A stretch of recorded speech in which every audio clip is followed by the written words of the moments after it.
Hello and welcome to the Organic Gardening Podcast. My name is Sarah Brown and I'm joined by my friend and colleague Chris Collins. We both work at Garden Organic, bringing you tips and advice each month on how to grow the organic way. This month, it's all about seed sowing. It's that time of the year to start thinking about it, and our aim is to help you get perfect results every time. And because the weather's so uninviting, we stay indoors to hear Chris sharing tips on propagating houseplants. What better way to plan a Valentine's Day present? And it's a million times more sustainable than imported red roses. Our guest this month has a special tale to tell, as she was gardener to the future King of England. Debs Goodenough shared with Chris her early gardening history, from a farm in Canada to studying at Kew, and then the joys of working for Prince Charles. The number of times I got told off by the chauffeurs because His Royal Highness would be taking extra time in the garden, telling me things that he wanted to have done. But before we start, I just want to thank our brilliant sponsor, the Organic Gardening Catalogue. You can check out their catalogue online at organiccatalogue.com. You'll find a complete range of organic gardening products, from seeds and plants to equipment. Have a look at their latest offer on the tomato grow bag collection. It's at organiccatalogue.com. And don't forget, if you're a member of Garden Organic, you'll get 10% off. Now, I can't believe that unfortunately we're still recording this remotely. I'm sure that someday soon we'll be able to change that. But we can join Chris in our virtual potting shed. Morning, Chris. How are you? Morning, Sarah. Very good. How are you? Actually, I'm very well, given that it's February, and I have to say February is not my favourite month. I don't think it's anyone's. Really. I'm looking out the window and it's looking very dank. Is that a good Scottish word for you? Dreich, that's the word. Actually, no, there is something nice about February, and I'll tell you what it is. February has Candlemas. Do you know about Candlemas? Yeah, I've heard of it, but I'm not overly familiar with it. Oh, it's a very sweet ceremony where you light candles against the darkness. It's just lovely. It's good for the soul. My thing is definitely low winter sun. As a look, you get all these beams, shafts of light, and I just think it's absolutely wonderful. So there's always an upside, isn't there, Sarah? Always. Absolutely. And the other thing that I think lifts a gardener's spirit in February is you can start thinking quite seriously now about sowing seeds. And I have to emphasize, it's much too early to sow them outdoors. The ground hasn't warmed up yet. But I think, Chris, we can start sowing indoors. What do you think? Oh, absolutely. In fact, I've already started, Sarah. I'm itching to get going. It really. But I put in my chilies and my aubergines. I always start them nice and early, and I'll keep them in the flat on the windowsill, and I'll nurture them. And when they'll go out, it'll be a long time off before I put them out, but it's a good time to sow them, so you've got nice, strong plants for later on. Yeah, and I thought actually it might be a good idea to do a very simple step-by-step sowing guide. I'll tell you why, because I think there's something very odd about sowing seeds in that we're all a little bit nervous of it. I think it's though that gardeners, there's a sort of mystique about it. And yet seed sowing is so simple. Nature does it, gets it right every time. Yeah. So why are we gardeners so scared of it? Perhaps it would be an idea if we broke it down into very simple steps, and then we know it's going to work. Sounds good to me. The important thing to say about seed sowing is when you get it right, you're going to be addicted to gardening the rest of your days. Oh, so true. Yeah, it's just one of those things that gets you through the door. Okay, Chris, so let's do it step by step, shall we? Yes, the first thing I'll do, Sarah, is I'll make sure my propagators are nice and clean. I always use propagators. I've invested in a few over the years. They last me many, many years as well. So I like that they're heated, so I get quick germination. So I get a bit of warm water, a bit of fairy liquid in the sink, give them a nice old clean so they're nice and sterilised and ready for using. Okay, so you've got your fancy propagators, Chris. I'm much more low-key. I actually reuse the plastic fruit tubs, that you get from supermarkets when you buy some tomatoes or whatever. I find they work really well. They've got drainage holes in the bottom. You're reusing plastic that otherwise would have gone into landfill, and it works just as good. But I do put them in a tray because otherwise you'll find to your cost that when you put them on the windowsill and you water them, the water comes dribbling through onto your windowsill. Excellent. That's a good bit of recycling. And then I would think the next thing I would do is I would get my seed compost. It really got to emphasise here because it drains really well No peat in it, obviously. That's a must for us. It's very low in nutrient. And it's a specific seed compost, isn't it? It's not just a multi-purpose one.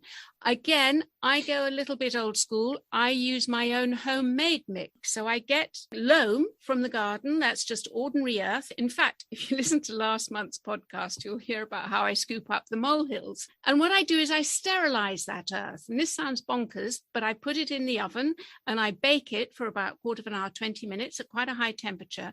And that will take out all the weed seeds. It'll kill them off. Then I mix that with a bit of sieved leaf mold that I've got hanging around in a bag from a couple of years ago. And I've got this very nice light mix, which seeds will very happily germinate in. And more importantly, their little tiny roots will be able to penetrate quite easily. Yeah, it's all about that seed meeting the least resistance when it germinates. You get the radicle, the root and the plumule, which then break out of the seed, and that wants to be as smooth as possible. I think what I like to do as well is I'll fill my seed tray up, and then I'll use what I call as a tamper. Okay, and a tamper is just, it can be a piece of wood that is flat, and then what I'll do is I will gently sieve over the top of that compost with a sieve, and then gently firm it down with a tamper. So I've got a very, very flat, even surface. So this means when I put the seed in, all of it will be touching the compost properly, and that will make sure I get an even germination. I like to do what I call snake the seed. And what I do is I start on the left-hand side, I go up and I come down again across, and I gradually go left to right. That gives me an even distribution across the surface. And then I'll get a sieve again and I'll sieve over the top of those seeds to cover them up. Because not all seeds like to be buried. Some like to be in the light, poppy, for example. So just read the back of the packet. Make sure your seeds like to be covered, okay? As far as depth goes, I tend to have a rough rule, 2/3 the size of the seed. So it's not deep. Say if it's a 1 millimetre seed, I'll go 3 millimetres over the top of that seed, okay? That's just a rough rule. Some people do half and half, 1 millimetre, 2 millimetre, but you just got a lovely nice covering over the top that blocks out the light. That'll break the stratification, break the dormancy of the seed and get it to germinate. And then that's it. I'll finish off my job before I water. I'll just get that tamper over the top of that sieve soil. Make sure it's nice and flat and even for even germination. I guess what you're doing then, Chris, is you're making sure with your tamper, you're making sure that the seed has contact with the compost, aren't you? So that it actually has something to grow into. And of course, the watering is crucial because that's what's going to kick the seed into life. I have to admit, I do my watering a little bit earlier before I put the seeds in. And I do this because the number of times that I've watered after I've sown the seeds and they all come whooshing up and sit on the surface and look at me. Well, I've got a little trick to stop that happening. So I like to work in the dry. So what I'll do is I'll take the seed tray outside. I'll get a watering can with a rose on it, okay? And I'll turn the rose upside down. So the rose is facing upwards. I'll tip my watering can away from the tray. You get this upright, lovely shower of water coming from the rose. I'll go over the seed tray, back over it again, and then lift it back up away from the seed tray. And it just gets lovely, even watering. No washing of seeds. All your beautiful work is not undone, and they have a decent drink. Lovely tip. Thank you, Chris. I'll remember that. I'll try it even. So we've got lots in our post bag later on about seed sowing, about what might go wrong or queries that people have about sowing seeds. So hang on till the end of the podcast. That's been really helpful, Chris. Thank you. I hope it's been clear as well. Once you get it right, you'll not fail. You really won't fail. I will just add one thing to that, which is quite important. If you're doing a lot of seed, I'll have 2,000-3,000 seedlings in the flat come May. Make sure you label. Just make sure you label and date your seeds, and that way you won't get confused to what's going on. So true.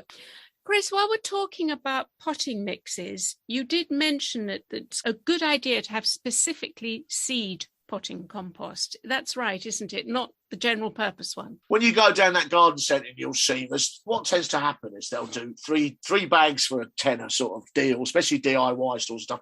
Be careful of that. For one is that normally they'll be full of peat, okay? So we want to avoid that. But also they're not going to give you the results with a seed germinating, any kind of multi-purpose. It's just they're built for potting on other jobs, okay? The seed compost is really, really worth the investment. It's done so it's low nutrient and it drains really, really well. So don't skimp is my advice on this completely. Do not skimp. If you want to be very successful at seed sowing, make sure you get a peat-free seed compost. And I do think it's worth spending that little bit extra because these are your babies. You want to look after them. If you are a mindful buyer, then check the labels on the bags. Reduced peat means there's still peat in there, and sometimes it's as much as 90%. I mean, it's shocking that how the industry will still be peddling peat.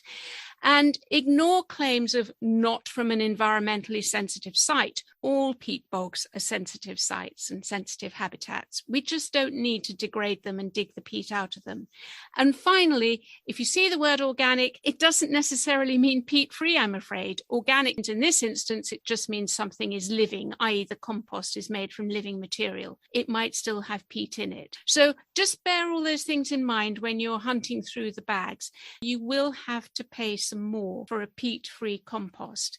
But because there's been good research put into peat-free growing media, I think it's a very good rule of thumb. Probably the more you pay, the better it is. Wouldn't you agree, Chris? Absolutely. And I think that we need to debunk this myth that peat-free compost doesn't do the same job. And that might have been a little bit true 20, 25 years ago, because it's just not true now. On my balcony, peat-free seed compost, I get brilliant germination across the board. I then use a peat-free potting compost in my baskets, in my tubs. I've had amazing results the last 3 years since I moved into this property. It really is just a myth. There's no reason for us to be using peat at this time.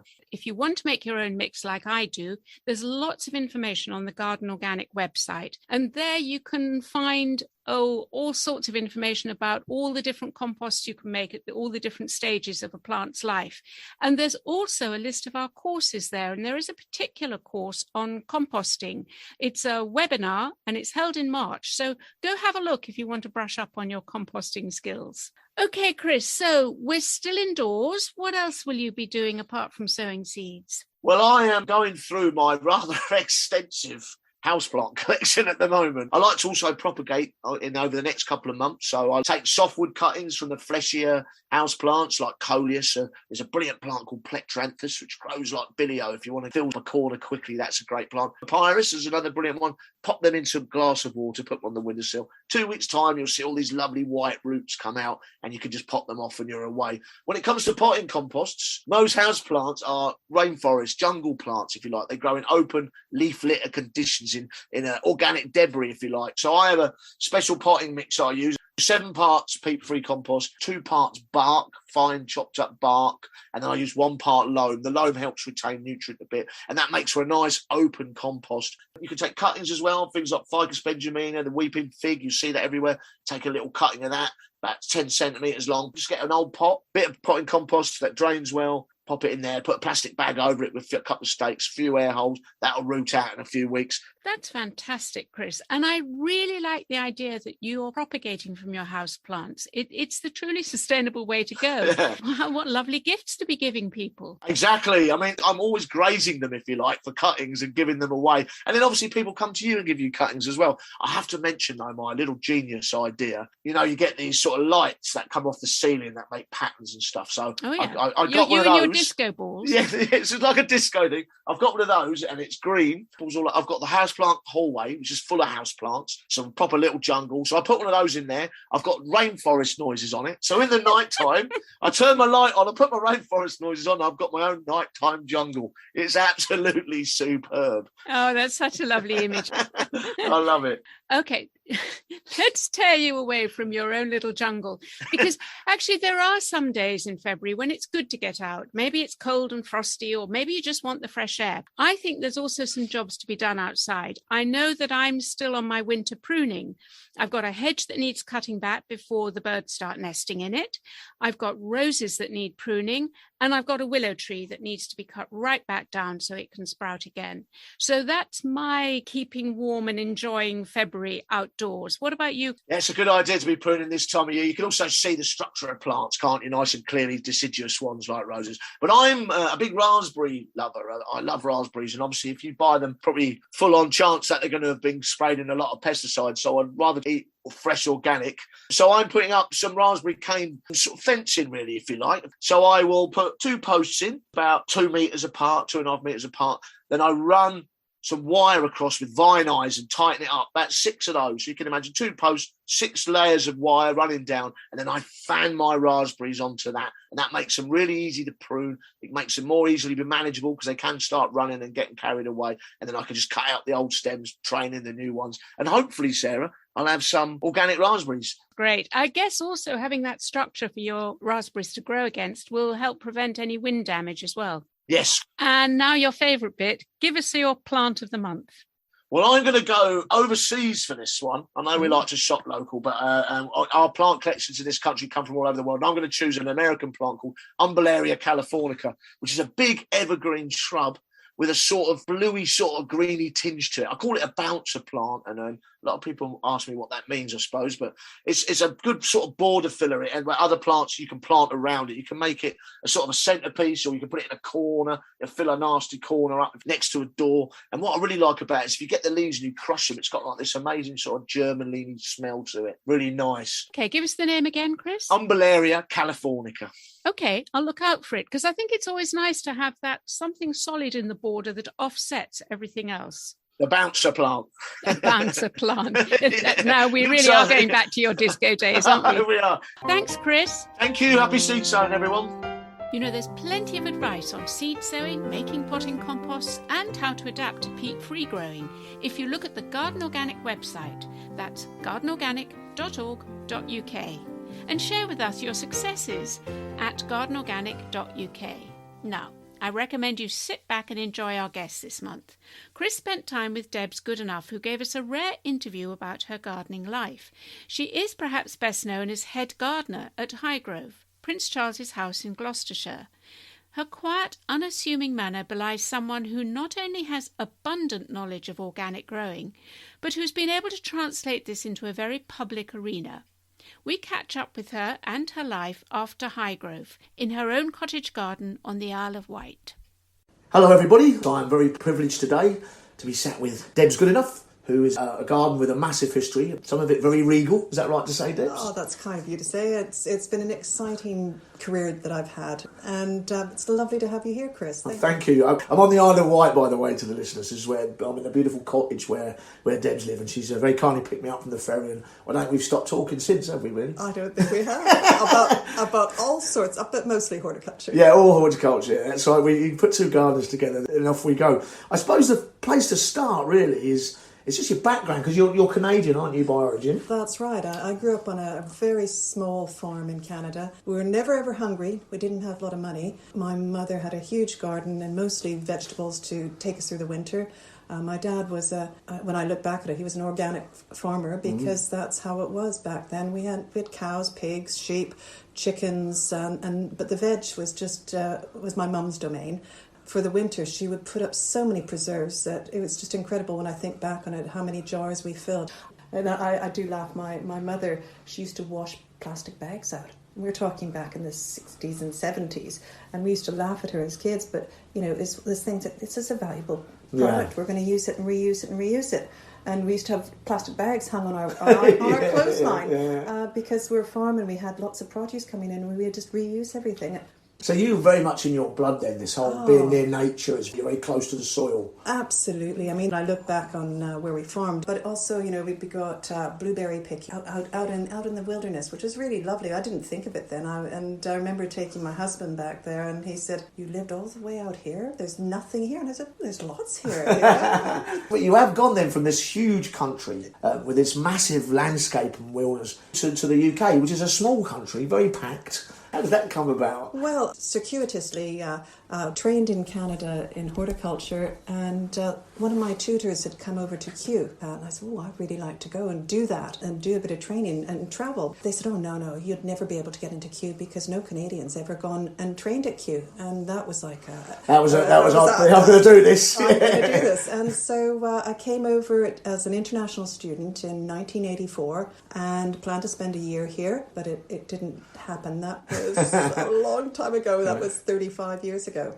So you ended up putting down roots here? Well, it was Kew, and it was fairly early on. I met my husband, Simon, who is another horticulturalist. And, you know, when you get two gardeners together, that's a life made in heaven. Yeah, brilliant. Couldn't put it better. Yeah. So you do time at Kew, and then you've had this esteemed career since then. Do you want to just guide me through what you've done since?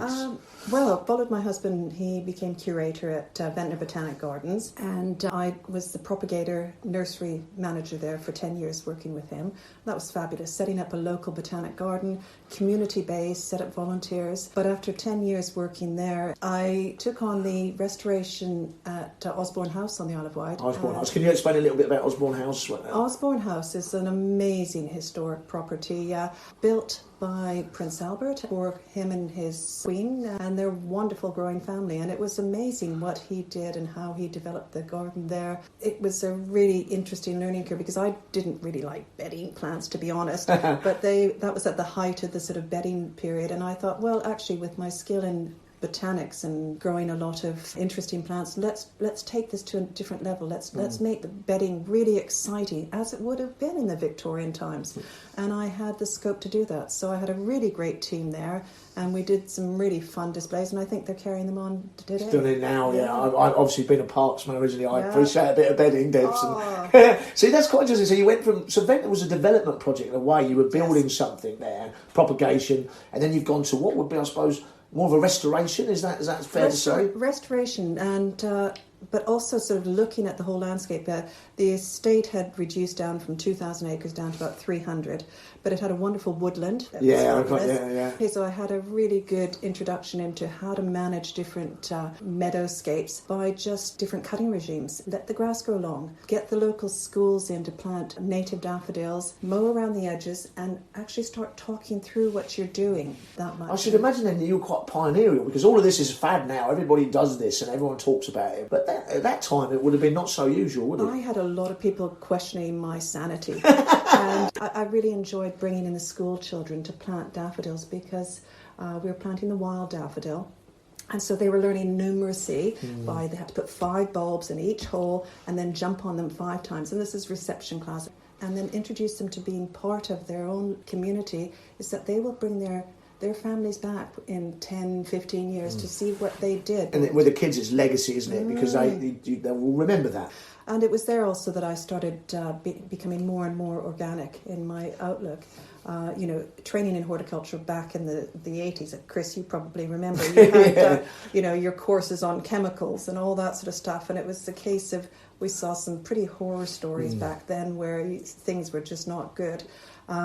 And so at Osborne, I had one area that we kept completely organic, and that was the children's plots, which I thought that had to be like. And then throughout the sort of rest of the garden, we very much minimised any sort of chemical use and just looked at composting. I made the most amazing compost at Osborne. And Go on, tell me about the compost. Oh, well, when I first started there, they were paying someone to take away the waste and then buying compost in. Crazy. 300 acres? Yeah. This is just crazy. So I said, look, I need £10,000, and that was a lot of money, to set up composting scheme. And so I built some big bays, and I said, look, I can make this, recoup the money that you're spending in 3 years. And in 3 years, we did that. That's incredible. It's a good point, because the idea that by being organic and composting, like you're giving something away, actually it's in-house. It actually saves money. It saves time, saves labour. You're not importing it from foreign countries. It's really interesting. But I suppose as well, that basis of your organicness is then now coming down to the soil and how you look after the soil. That's absolutely it, right, Chris. Well, that sounds amazing. It really does. But obviously there's another step to your career, the next step, which is I'm sure everyone's going to be interested in. That's when you go off to work for the future King of England. That's right. And that was a moment in time in the family's history when I was asked to apply for the position at Highgrove. I remember our youngest son, who was 16 at the time, when I was sort of pondering it, he said, "What have you got to ponder, Mum? This is the future King of England." Duh, Mum, really? Is this something? And so at that time it was a big decision for me, but it was a case of I left home and left my husband on the island, right, and went to Highgrove, and that was the most amazing journey of my life, and one I would never regret. That's incredible. And I suppose if I was listening to this, I would be tempted to ask, what's it like working for the future King of England? I know we can't say too much about it, but the thing that I'd like to say is that working for someone that's gardening is his passion. Organic gardening, the soils, talking the language that you and I, Chris, are talking about right now, and just keen to promote that. So.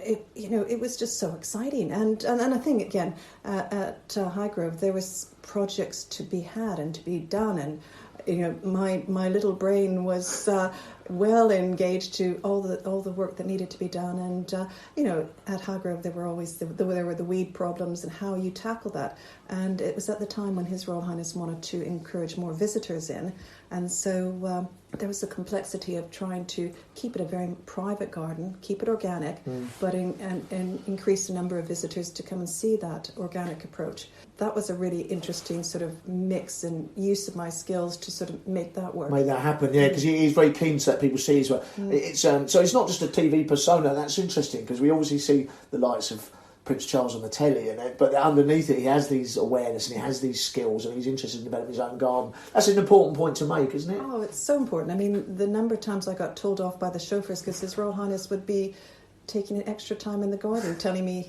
things that he wanted to have done, and it was a case of he might have been late a few times because of that. But it's the aspect of just so keen, interested, and that garden is so important to His Royal Highness, and just to get that message out to people.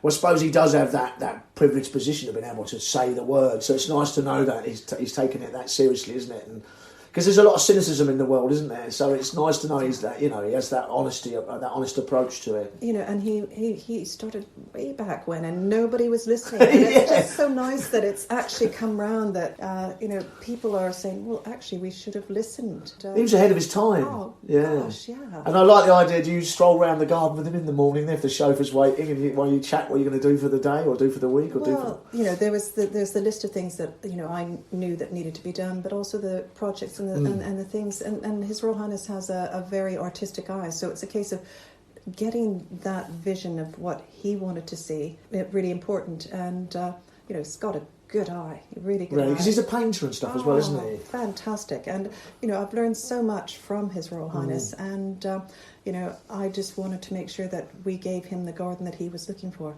Brilliant, that's amazing. Yeah. And I was there recently, and it's quite an intense garden, isn't it? There's a lot of sculpture, there's all this kind of, there's a lot of topiary, there's like a stumpery, that's quite, so you've got these kind of really quite a lot going on in it, and it's very compartmentalised. Did you find that overwhelming at times? It's one of those ones that, developed a very good team there, and that's always important, to have a team that really pulling for what His Royal Highness wanted. I mean, people can be individual gardeners, and that doesn't always work when you've got a team that you need to make the that whole, balance is quite important. And to get the whole working.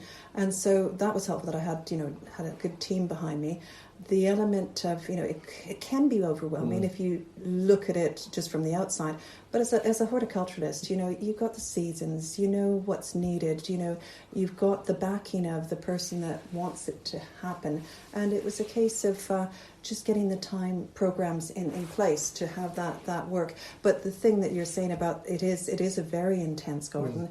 And what's really exciting about Highgrove is you've got the formality about there's certain things that His Royal Highness loves topiary, he loves delphiniums, he loves certain plant groups, and that they're very intensive to sort of maintain. But on the other side, you've got the sort of naturalistic, meadow, organic side of it that I think is a great juxtaposition, because it makes the formal more formal and the natural more... It's almost like a yin and yang, isn't it? It's the way the two... I've always believed that, it doesn't have to be one or the other, does it? It doesn't have to be just lawn or just long grass meadow. You can fuse these two worlds together with a massive impact, and Highgrove achieves that, I think, doesn't it? It does. And His Royal Highness always, on his travels would come back with another idea. And so many times he said, I'm not sure if you're going to like this idea, and it's going to be an extra work, but it's a case of I like that. I'm a practical gardener, and I like to make things work. So my job was to take his ideas and deliver them to him in the garden, so that they actually worked on the ground. And there are times when we tried things. I mean, the one that I always laugh about, he wanted a moss garden, and so I did all the research. We got the place, got it all set up, had this wonderful crop of moss. I went in, it was in sort of early spring, and it was a case of the moss had been stripped. And I went, what's going on? And then we realised that the birds had made nests. And they just come and taken it all. And His Royal Highness just laughed. He said, well, there we go. And he loves his birds, so he just thought it was just so hilarious. It sounds like it's a very relaxed attitude to it all. Well, it was a case of, we did our best, and we did really, really well. So, some you win, some you lose. Well, the birds won anyway. The birds won, and he just thought that was really funny, so we just changed the garden. it's a never-ending journey of learning, isn't it? I suppose. So you think you try stuff and it doesn't go on. But you're very famous for your organic practices there. How did that was that a passion that grew in you when you went to Highgrove, or was it already there from your time Osborne? I think that it's always been there innately in me, and I just you just don't want to go down the route of chemicals, it's just one of those ones I don't even think about it now, Chris, because that's kind of how you live. You kind of go, well, I don't need to use chemicals. I don't need to sort of, there's a few aphids, so what? Look at the ladybirds that are going to come and follow. Or, I'm finding here in our little garden that we've got here is just how many more trees and shrubs we've planted, how many more birds we've got. I mean, this morning it was just a large woodpecker just outside the door, and I was like, I haven't seen that before. I was so excited, So you're seeing it as like all good organic gardeners, it's a shared space to you, that fact that everything's welcome in it. Mostly. Mostly, within reason, yeah. I know where the slugs and the snails. We've got a bit of a parakeet problem in London at the moment, and so there's always a challenge there somewhere, isn't there? Yeah. Gosh, what sort of problems do parakeets cause? Well, they've been boring into the apples. That's one of the things they do. Yeah, they kind of go for the fruit. If you don't net your raspberries, forget it. Right? Okay. So yeah. But foxes is another challenge, I suppose. But they don't bother me. Maybe some other people. But this is. I mean, you touched it already. You make this sacrifice that this is my growing space. I always find I come out on top. So there is a little bit of collateral damage, but I'm not completely out of the game because of it. Is that true to say when you have an organic site? Yeah, I mean the thing that's quite interesting is I have relaxed an awful lot in the way I garden. When I was at Osborne, it was very meticulous because the Victorians kept everything edges tight. Everything was sort of weed free, and it was really meticulous and focused on that. Going to Highgrove, the odd weed here and there really wasn't. You sort of take a softer approach. You don't want hard edges on your paths. My job wasn't worth it if I took the grass out of the middle of the road. That was to be there to make it just soften everything. Yeah. We didn't say the C word, concrete.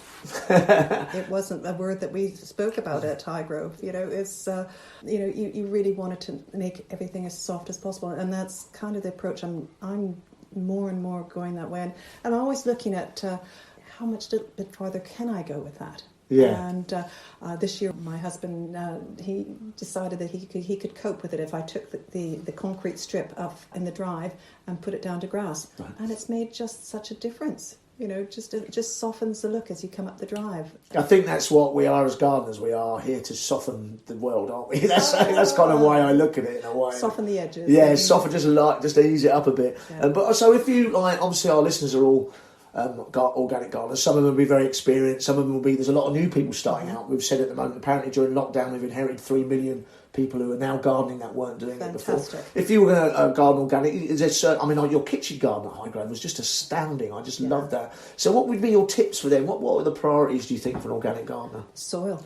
That's number one? Absolutely. Yeah. Composting, I just love, what gardener doesn't love composting, and what can you compost and what can't you compost, and how you deal with compost. I'll show you around and show you my composting areas. I have short-term, long-term, very long-term composting areas, because then how I deal with sort of the weed problems. And what are weeds? It's subjective, isn't it? If it's there for you. And so you mentioned long compost. So you've got compost for all occasions, by the sound of it. I do. So it's a long compost where you're doing it cold composting, and then you have hot composting for quicker turnover, or not too much hot composting, because the back can't cope with it anymore, Chris. And it's a case of I turn a couple of compost bins once or twice, but that's about it. And then there's somewhere, what do you do with the bindweed, and what do you do with the mare's tail? Where do you go that? So we've got a heap that is long term. It's 5-6 years before we actually will get to the and that will take out your bindweed and your... Oh, yeah. But the key there is putting it in a place where it's easy access. And I think that's the one thing that a lot of people do, is put their compost area in a place that it's the farthest away. You never get there. So you try and make it as easy as possible. And so I've got buckets around where I can drop things into it. And then we've got about 3 or 4 different composting points where they're not huge areas of composting, but it just works for us. Yeah. And but it's a case of to have the space to do it. When first started out, 2 little children, we had a little wormery box in the kitchen. We had a tiny little kitchen, and there was this worms, and every once in a while the worms would escape, and the kids thought that was fantastic. But it was just great. You start with where you can, and what you can do. So it's almost like you've got stations dotted around the place. Exactly. That's a really interesting tip. Yeah. I mean, it sounds like we've got a grand property. It isn't huge, Chris, but it's a case of you kind of. Yeah, we've gardened every bit we possibly can. Yeah. And the other aspect that I always say is that you've got to have an area that's your working area. We've got this little tiny courtyard that, most people would put a hot tub in. What have I put in there? I put in a potting bench and it's my compost mixing station so that I can actually do the work, and that's actually nice because it's just outside the kitchen and it's right there and I can't get away from it and it's nice. So I'm interested because both of us were talking about propagation before and how important it is. That's quite important, do you think, to an organic grower? The fact you're producing plants locally, whether it be seed, heritage varieties, that kind of thing, cuttings from local stuff which will be more adapted to your garden. Do you think that's an important part of organic gardening? It's very, very important. And as a garden, we all like to share as well. So it's the aspect of, you can always swap plants like that. Yeah. And it's important you're passing that knowledge you have, this incredible knowledge, down to the next generation. And I know what you mean, Chris, but I have to say I have a lot of faith in the younger generation. And I think there's so many people that really want to connect with growing and earth forces. I have a lot of positivity about the younger generation, and who are going to get fed up with IT and Facebook and Twitter and things like that. You're proving my point. All gardeners are optimists. The glass is always half full, isn't it? I just want one more thing I would say. That I think when about practicing organic practices, the thing I always come across with people who are not so skilled gardeners is the pest of disease. They all tend to worry about that. And I remember being at Highgrove and your kitchen garden was immaculate. Do you have a few tips on, you mentioned slugs earlier. How do you combat that kind of thing?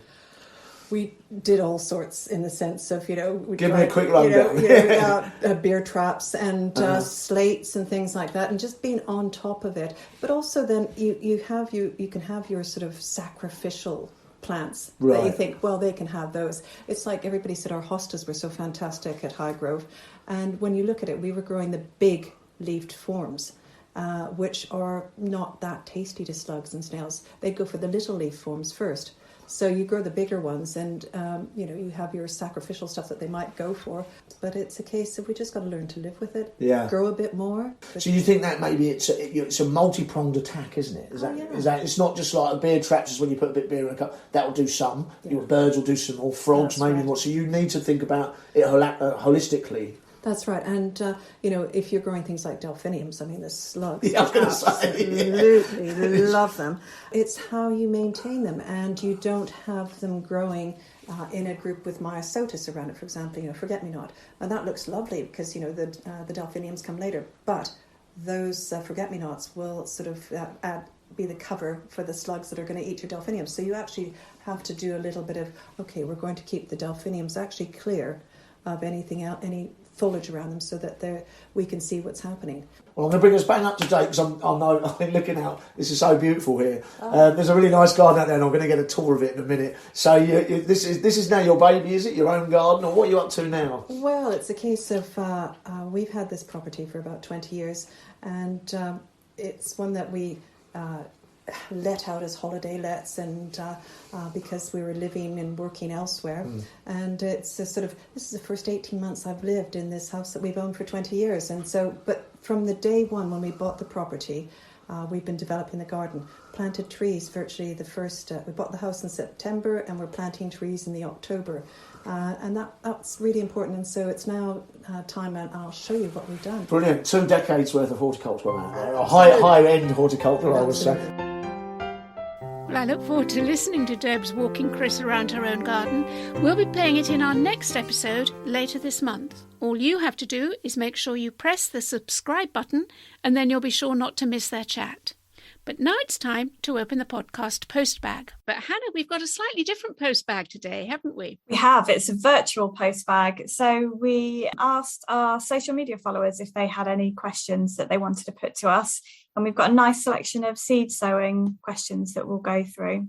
Fantastic. Well, we're joined by Anton. Hi, Anton. Hello, Sarah. And Chris. Hi, Sarah. Okay, Hannah, off you go. Great. So the first question asks, I've always wanted to know how closely to follow the outdoor sowing times on seed packets. For example, what if you live in Inverness or in Exeter? How do they vary? Chris, can you kick us off? Well, that's a good example. Obviously, where you live in the country means that it's going to affect when you sow your outdoor seeds. Scotland's a lot colder than the south of England. So always treat it as a rough guide. Read the packet, that's important, but treat it as a rough guide, basically, and always check the weather out, maybe. Feel the soil. Is the soil feeling warmish? Use the elements around you to decide, but use your seed packet as a rough guide. I think it's important to say not to jump the gun as well. I know it can be, as a gardener for a long time, I can get overexcited and sow a little bit early. You can preempt a little bit. I like to put down some fleece on my soil in March to help it warm up so I can get my salad crops in a bit early. Perfect, thank you. So on to the next question. It's a bit of a hoarder. I'd love to know how much attention I should pay to the use-by dates on seed packets. Anton, what would you recommend? Okay, so these use-by dates, they're not actually like a cliff edge. It just means that the viability of the seeds will gradually decline. It also depends very much on how you stored them. Ideally, they need to be in a cool and dry place. Dry is really, really important. So keep them in a sealed tin. Garden sheds are not always the best place to store them because they get very hot in the summer and then very cold in the winter. So a spare unheated bedroom is actually a good place to keep your seeds. In terms of their viability, just give them a go, basically. Got nothing to lose. Most seeds will gradually decline with time as the age increases. There are one or two exceptions. Parsnip seeds in particular, you do need to use fresh seeds each year. They really don't germinate well at all when you use old parsnip seeds. Even 1 year old are too old. Anton, I really like the way you said, just give it a go. I couldn't agree with you more. I mean, a packet of seeds is like the same cost as a cup of coffee. And you have quite a good germination test that you do, don't you? Yeah, if you've got plenty of seeds. Germination test sounds complicated, but actually it's very Heath Robinson. You can get a plastic box like an old takeaway box or a margarine tub and put a couple of paper towels, lightly dampen them and put the seeds in between the paper towels and then just have a look at them each day and they should start sort of showing their little sprouts pretty quickly. If nothing's happened after about a week, then you know that those seeds are probably not going to grow well. And that will save you sort of wasting time and wasting compost. Nice tip. Chris, are you a slave to the dates on the packets? No, I think they are a rough guide. And I think what is exactly as Anton describes, the viability tends to decrease over time. So you will get some germination. Like all gardeners, I hoard seed and I always like to try. So I had some corn salad recently. It's about 4 or 5 years old. They were out of date by 2-3 years, and I sowed them, and I got some germination, not lots. An important thing to remember as well is I always keep mine in sealed Tupperware as well, so the air isn't getting at them, and that will help keep the packets viable. Okay, so give them a try before you throw them away. On to the next question. Do I need to soak pea seeds before sowing? I don't know if I overwater them, but they tend to go mouldy in the soil and don't germinate. Anton, what would you recommend here? Soaking or not soaking? I personally don't think there's a massive advantage to soaking. We actually tried it as a little members experiment at Garden Organic a few years ago, and we found that soaking did advance how quickly they germinated, but not by much, only by about a day. I think what's more important is that where you're planting them, that your soil is warm enough. If you plant them into cold, wet soil, then they are very likely to end up rotting there. So I think your planting conditions are much more important. Chris, do you do anything to your pea seeds? Well, I agree with Anton there, really. I don't think it's wholly necessary. I mean, in my pea shoots, in my little indoor allotment, I put them in my recycle tray and they germinate no problem. I will say the old boys, when I was on the parks many moons ago, they would chip them. You've got to be careful how you say that. I don't want any swearing on this podcast. But there you go. You got to chip them. And all they do is you get a knife and you just nick a little bit of the tester, which is the seed coat off. And that would maybe speed up germination by a little bit. Okay, but the gains are marginal, you would say, for kind of your everyday gardener. It's perhaps not worth the effort. I think so, yeah. I think that's probably about right. I think you're still going to get success without soaking and without chitting. And what about the second part of the question? Seeds going mouldy in the soil and not germinating. What do you think the problem here is, Sarah? I think Anton's right. I think probably the soil hasn't warmed up enough, and maybe you've sown them too early. You really do need to wait until that soil feels warm in your hand. Pick it up in your hand. Does it feel ready to give life to the seed? And another good indicator of when the soil's warming up is if you start seeing the weeds really putting on growth, dandelions particularly. So don't rush into your seed sowing outdoors. I know we've talked about seed sowing indoors. That's fine to get on with even this month. But wait, a bit of patience, maybe until May, and then put your peas in. And I think they'll do jolly well then. Brilliant, thank you. So last seed question, can you tell me what an open pollinated seed is and how is this different to an F1 hybrid? Sarah? Okay, Hannah, so this is a question we get asked quite often, actually, and it could be complicated, but I'll keep it quite simple. An open pollinated seed is one which we pretty much imagine any seed to be. It's produced from a parent plant and it carries the parent's genetic material into the next generation of plants. It's what us gardeners call true to type. And it's called open pollinated because it's mostly natural methods which cause the pollination. That could be wind, insects, or sometimes a helping human hand. F1, however, has been deliberately created by plant breeders by crossing two different parent varieties. The breeder has created a seed which inherits the particular characteristics from these two parent plants. This could be disease resistance, for instance, or exceptional taste or size or colour. So there's a big business behind F1 seed. It's worth mentioning perhaps that F1 hybrid plants won't produce the next generation with the same characteristics. The whole breeding process has to be done annually, and hence there's this multi-billion-pound industry behind F1 seed production, which leads to just a very few seed companies having control of the seeds which we gardeners buy. And if you go to buy seeds from a garden centre, for instance, the chances are that you will note that most of them are F1 seeds. And there's probably only a very limited range of plant varieties that you can grow. There's just one type of cauliflower or one leek. The seed companies have decided which are most viable. They've put all their money into them, but this is at the expense of all the other, what you might call old heritage varieties. The open pollinated seeds reflect hundreds of different plant varieties. So here, for instance, at the Heritage Seed Library, we have the old local heritage seeds which otherwise would have disappeared. There's the Bath lettuce, for instance, the Bradford bomb cabbage, and the wonderfully named early blood turnip. These are old local heritage varieties which haven't been promoted by the seed companies and haven't been turned into F1 varieties. That was quite a long answer, Hannah. Was it clear, do you think? I think I've got a follow-on question. Okay. From a practical point of view of a gardener, do you treat these seeds any differently? Do you grow with an open pollinated seed the same as you would with an F1 hybrid? They're exactly the same. You wouldn't treat them any differently at all. But as I say, what happens in the next season is where the difference happens. If you saved seed from an F1 plant, it won't necessarily come true the following year. If you save the seed from an open pollinated plant, the chances are you're going to get that same parental genetic material into the following season's plants. I think if you wanted to give a good example, isn't it, of F1's reverting is Aquilegia, because you buy a lovely, beautiful yellow and red flash Aquilegia and then it sets seed in your garden and it'll be purple the following year because it wants to go back to its natural genetic.